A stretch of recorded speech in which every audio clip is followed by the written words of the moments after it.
Well, I need a pen, but I can't find one. So I'll just try and do it without it.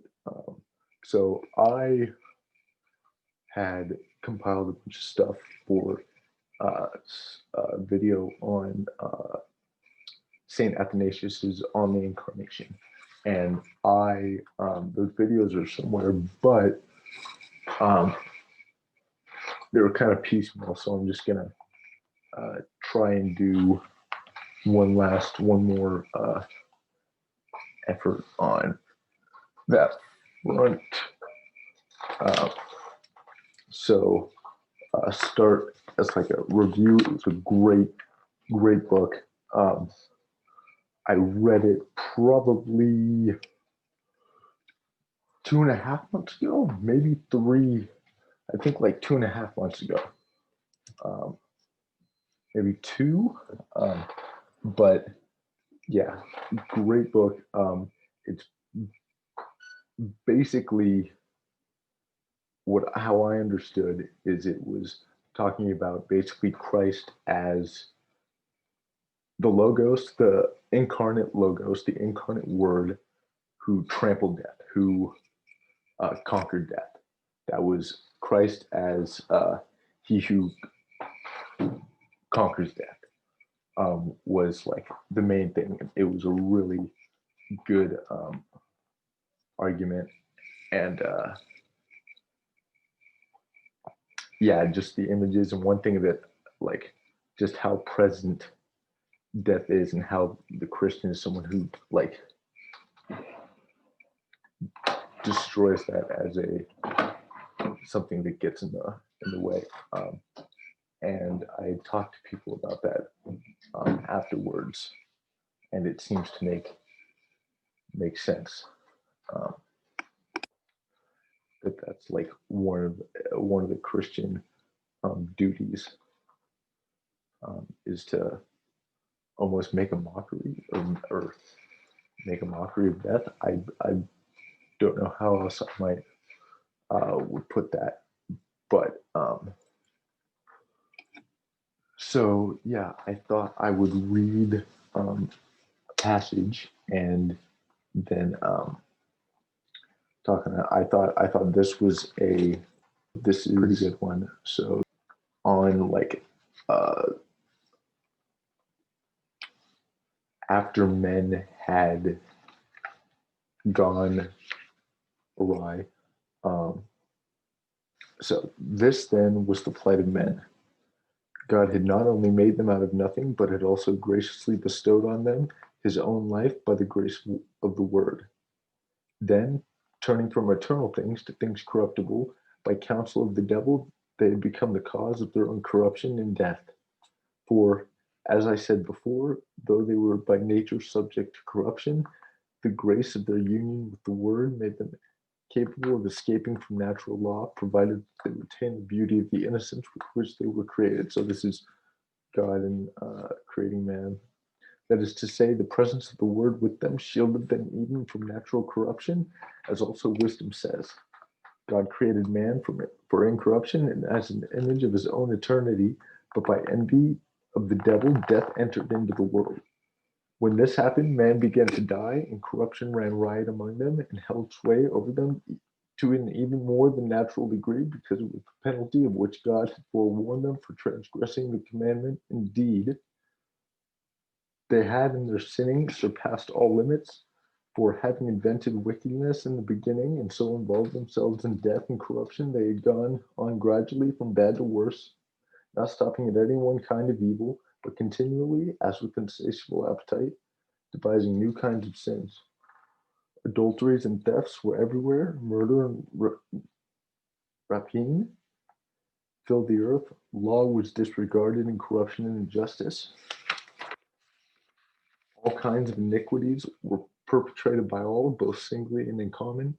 Cities were warring with cities, nations were rising against nations, and the whole earth was rent with factions and battles, while each strove to outdo the other in wickedness. Even crimes contrary to nature were not unknown.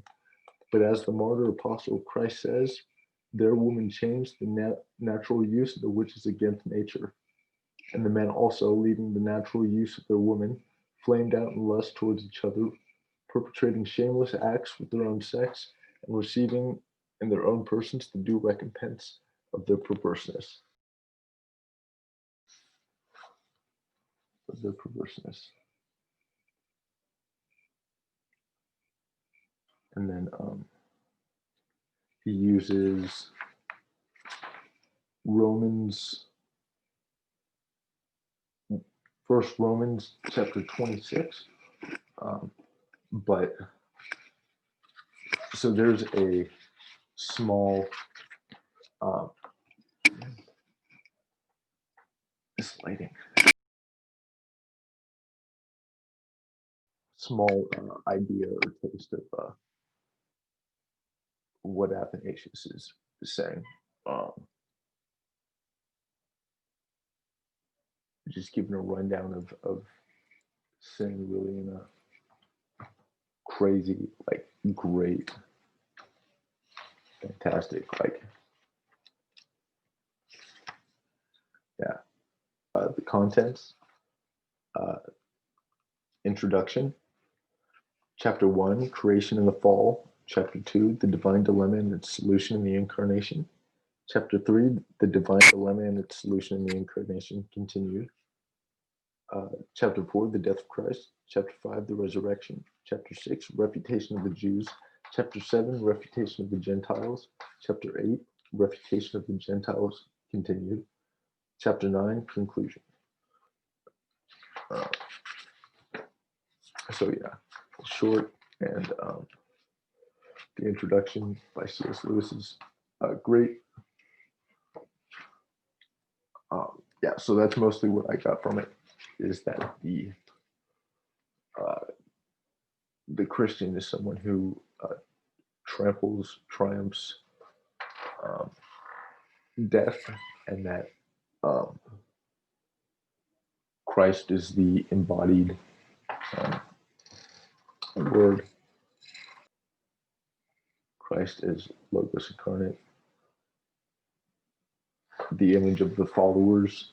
There was this, when I was reading it, this image that was in there of the followers of Christ, like as mini Christ going and like fighting death, or like conquering death with like a fearless like zeal, and that was like what a Christian was supposed to be: children, men, women. Yeah, that was the path, sort of.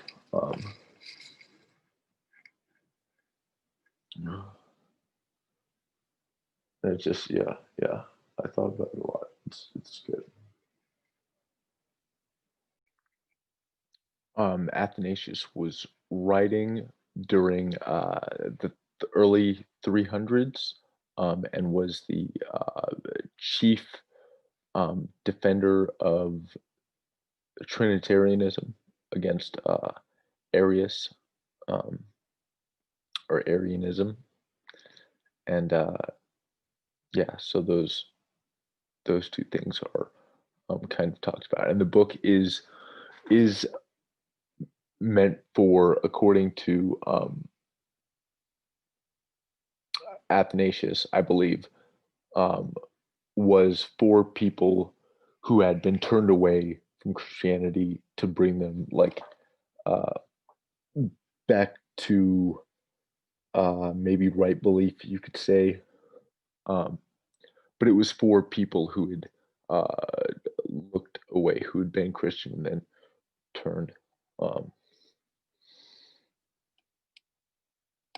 That's who it